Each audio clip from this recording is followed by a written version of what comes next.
என்னது அவ்வளோ ஈஸியாவா? இவ்வளோ ஈஸியா?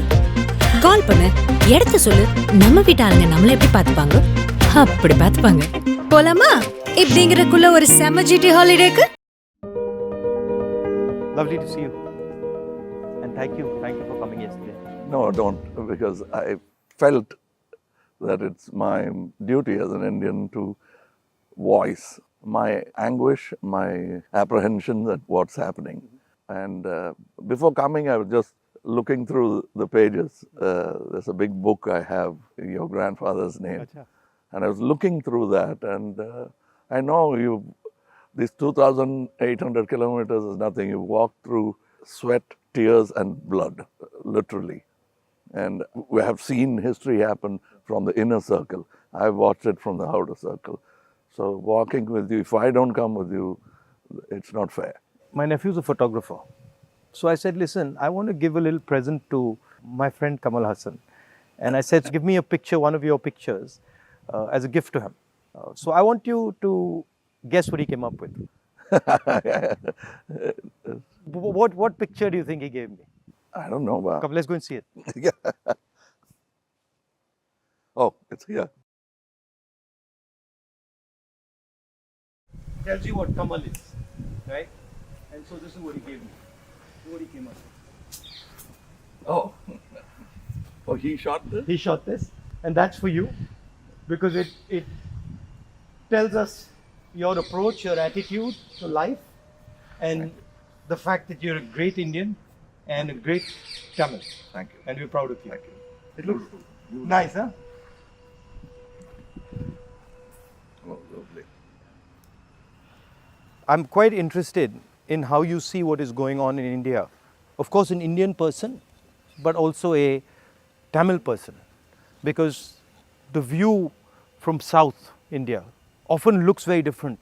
It is. Than the view from North I'm India. sure it is the same from Assam or Meghalaya. The same, exactly. At the capital, we forget history, and we are only agitated by the topical or recent happenings. I talk a lot about Gandhiji now. It is not right from the beginning. My father was a congressman, but my environment made me a bitter critic of Gandhiji when I was in my teens. My father did not say, he said, just read history. I think you're talking from today. Yeah, but today matters, is my question. He's a lawyer, and he didn't argue with me on this case.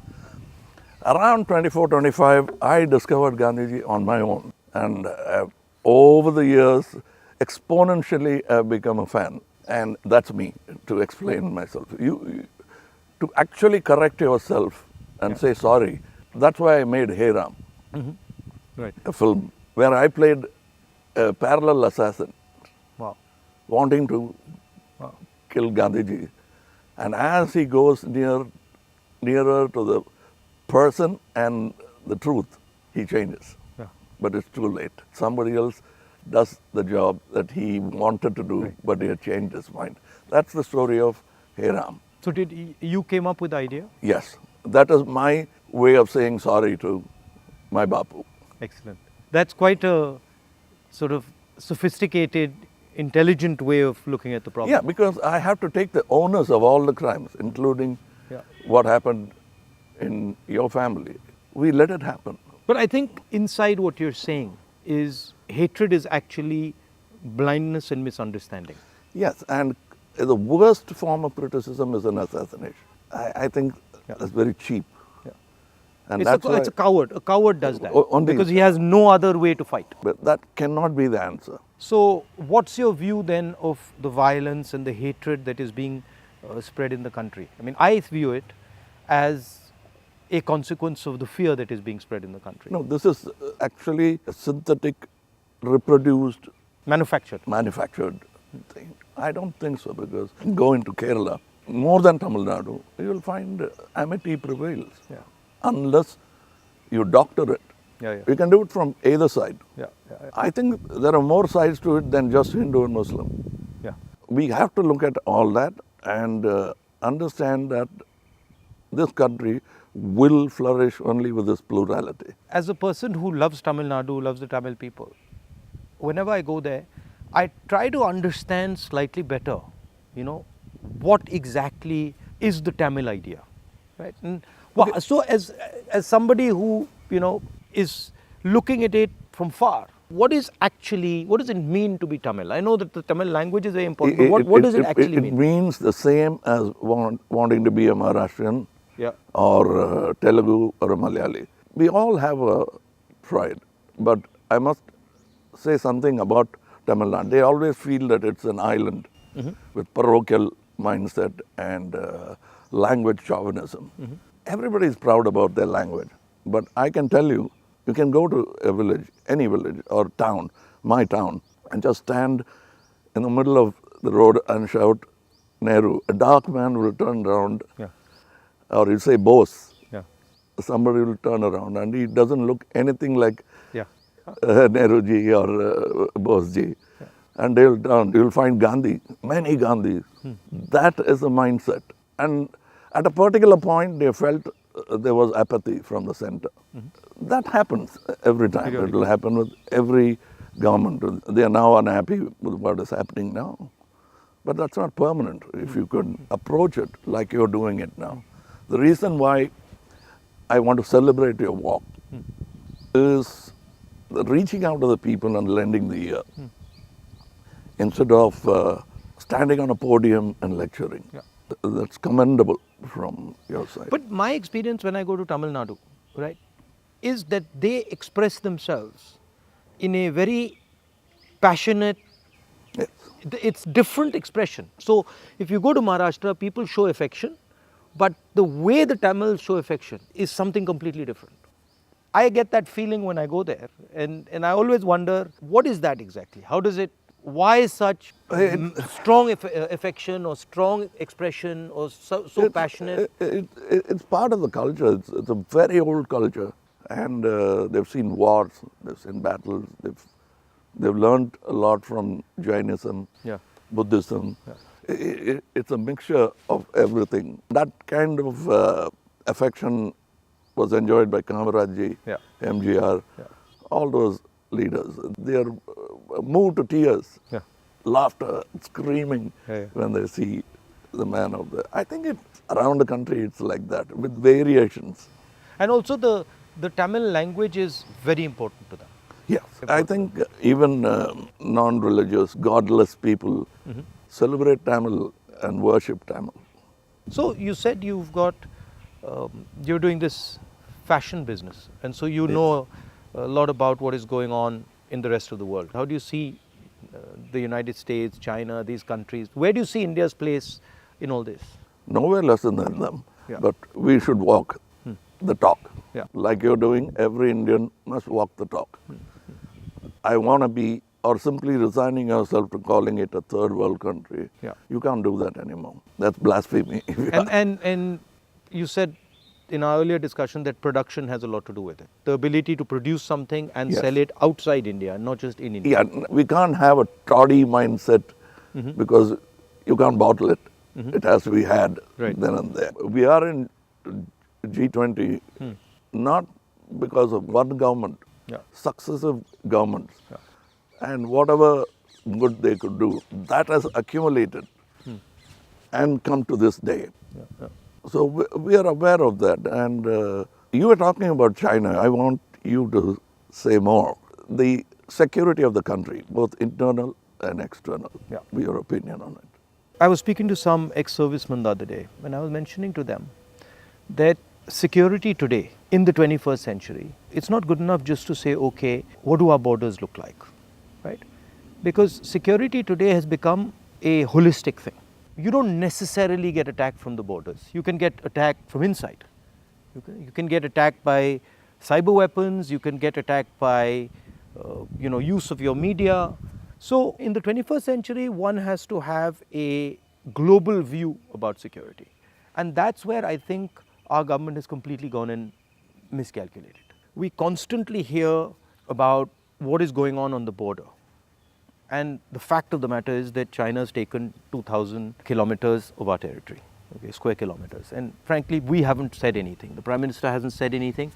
The military has clearly said that they're sitting in our territory, but the Prime Minister said nobody has come. This sends a very clear message to China. And the message is, we can do whatever we want, and India will not respond, right? And in fact, in some of the conversations that they are having with our military, they're actually making the statement that, look, your Prime Minister himself has said we are not in your territory. So what is the conversation about? So that's one aspect of it. Yeah, to them it will look like we are whistling in the dark to allay fear. Yeah. No, and Looking out somewhere no, else. imagine if you're the leader, right? And your forces and my forces are negotiating, and your forces are coming and saying you're in my territory, and then I say no, but your leader has said we're not. So it destroys the entire negotiation position of Yes, India. yes. Right? So that's one aspect of it. The second aspect of it is how conflict has been transformed. And conflict has been transformed because earlier you fought on a border, now you fight everywhere, right? So you fight by shutting down power stations, you can fight by attacking the railway system, you can fight by militarily attacking, you can And fight. the oldest trick is to Yeah. contaminate border. Yeah, so you can do that. So the single most important thing in the 21st century is that a country has internal cohesion, that there's harmony in the country, that people are not fighting, that there's peace in the country, and the country has a vision. The point is not going to war, right? The point is being in a position where you cannot be attacked. And there's a link between a weak economy, a confused nation without vision, hatred and anger, and the Chinese sitting in our territory. Because they know that we are dealing with internal matters, internal confusion, an internal lack of harmony, and so they can just go in and do whatever they want. So that's one element of the problem. The other huge element of the problem is what has happened in Ukraine, right? And essentially what the Russians have done in Ukraine is they've said, look, we will not accept that the Ukrainians have a strong relationship with the West. And they've basically told the Ukrainians, if you have a strong relationship with the West, we will alter your geography. And that is the exact same principle that can be applied in India. What the Chinese are saying to us is, be careful with what you're doing, because we will alter your geography. We will enter Ladakh, we will enter Arunachal, and what I can see is them building a platform for that type of an approach. So as an Indian person, I don't want to be somebody who's warmongering, but I'd like our country to be aware that there are real problems on the border, and those problems on the border are connected to what is going on inside our country. When Indian fights Indian, when the economy doesn't work, when there's joblessness, our external opponents can take advantage of that situation. Yeah, so because that's broadly it's an opportune moment Yeah. of distracted. Yeah. So one of the things that we've constantly telling our government is talk about it. If you don't want to talk through the media, at least talk to the opposition. We understand these things. We might be able to help you, advise you, bounce ideas off us, but they just don't listen. So it's the approach that we understand everything. The other aspect of it, which you touched on, is that frankly there's no one who can compete with China. I do not believe that on production, on as far as the economics is concerned, I do not believe that the West can take on the Chinese. I believe that India can take on the Chinese. We have the population. We have the population, we have the people. What do you need to take on the Chinese? You need a young population, you need large numbers of people, you need a large educated base. Compared to China, our population is younger. Exactly, right? And if you see the West, right, and this might be a bit controversial, but they've got too much, they're flabby. They're living in opulence. They live on, they and they are outsourced. And they outsource, right? Whereas our people, they know what a struggle is. They understand difficulty. So I think as an Indian person, I see a huge opportunity for India to become, like China, the producer of the world, right? And of course, the West has a space, which is high-end manufacturing, high technology, etc., which they're very good at, they'll dominate. And we should try and challenge them on that. But I do not think they can compete with China on the large-scale manufacturing, blue-collar work. And I think that's the tragedy, that we are walking on these streets, you walked with us, and all our children are saying we are unemployed, when in fact we could have huge amounts of employment through our agricultural system, through sort of manufacturing. The constant neglect of agriculture is disgruntled many Tamilians. They've voiced, they came here, they didn't even get an audience. India has skills, and it has skills everywhere, right? I always say that the next Satyagraha is the skill set development for India. Right. Because making thousands of lawyers who won't get a job, thousands of engineers Exactly. who won't find a job. Instead, if you develop their skills, they can have their degree but pursue their passion.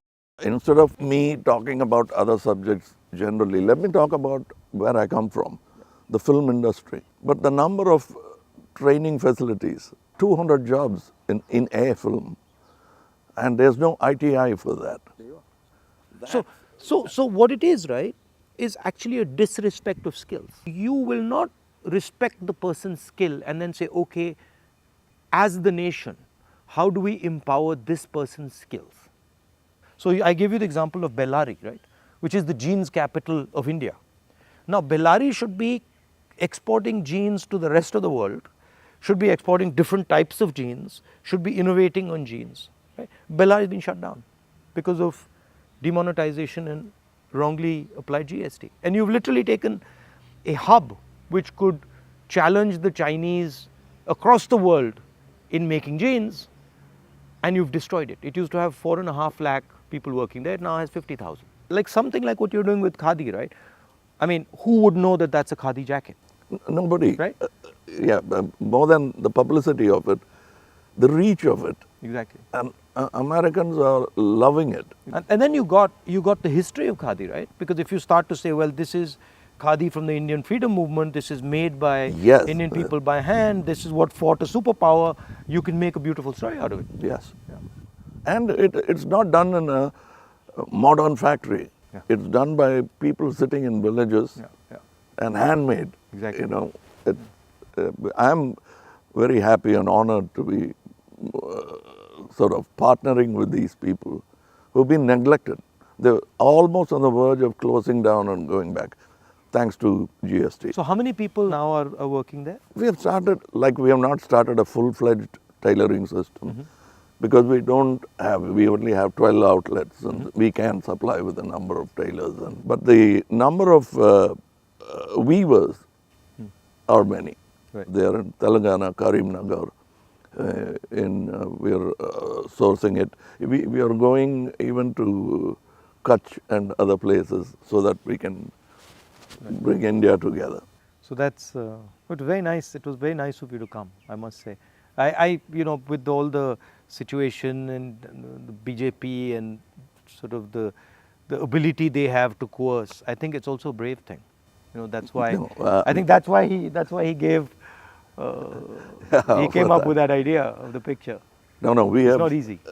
I'm glad he thinks of me that way, but I still remember the speech by Gandhiji when he said, "Shake the lion's mane," for which he was incarcerated.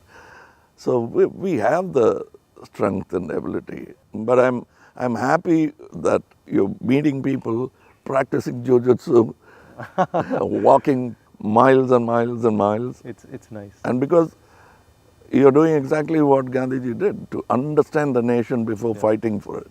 No, it's quite a fantastic experience. I remember walking from Tamil Nadu into Kerala. It's completely different. Yeah. And as you said, it's changed, but then it's the same. So there's huge commonality and then there's huge difference. That's the individuality of it. That's the plurality that we should not lose at all. Yeah. And I think a lot of what we traditionally have is also the artisan, the small and medium person, the little clusters who have huge skill, but they are sort of hidden away, hidden treasures, so to speak. Yeah, I think it's very important that a government in position should bolster like farmers during the Gaja calamity. For them, after some time, party affiliations don't matter. The calamity that they're facing is the pain is the most important thing. It doesn't matter. And politicians always go and talk about the next election. And their trajectory is towards that, and that they don't like. They can't tend to take their eyes off it. Yeah. Politicians. I find that, and I get criticized a lot, sometimes, where they're like, oh, he's not election centric. I mean, I think, of course, one has to fight elections, one has to be in politics, one has to take them seriously. But there's also another role of people. There's a role of bringing people together, of listening, of being affectionate. That role, I think, is a very important role. What we have done through our party is that simply sort of wipe the dust away from the Gram Sabhas and brought it back into, now it's happening because we are attending and now we want to take it into the towns. I think people should participate in politics, not necessarily electoral politics only. Exactly. But they must have a firm say that politicians will have to understand it's not all about number crunching, that they'll have to answer certain things. And people should also feel that I can vent or complain. I can say something, and politicians should also feel that I can take some punishment. He's shouting at me, okay, no problem. I did something wrong. I go and listen to what he's doing, what he's saying. I think that's, people don't like criticism. I think criticism is a good thing. I think we are a very young democracy still, in spite of 75 years. The reminiscence of the monarchy is still in our mind. Yeah. No, that's a profound thing you've said. It's true. It's still, they want loyalty. And politicians who are in power want to somewhere behave like a king. Because it's not too far behind in history that we had princely states. 70 years, yeah. But I think if you look, a lot of sort of our chief ministers and leaders, the approach is that of a king. You're like unilateral decisions. I will do whatever I want, not taking into account what people feel, not listening. I think there's quite a lot of that. Yeah, and they are offended when you call them a civil servant. Yeah. I'm not a civil servant. Yeah. I'm in position, I'm in power. But that's what we are, ultimately. It should be a position of honor rather than position to usurp. Yeah. The trustee idea of Mahatma Gandhi. Over the time, I'm looking for people who are at least a semblance of that in them, because it's unique. Is a tall international figure. Yeah. And that we realize when he's not there. Well, anyway, I won't keep you. No, I'm keeping you. It's lovely to see you. And whenever you're in Delhi, next time, maybe we go and have a meal or something. Yeah, sure. I'd love to do that. And I'd like you to look into our thing I've sent. I will. I'll give you my your measurements. I will 100%. We'd like to dress you up. Okay, I'll do that.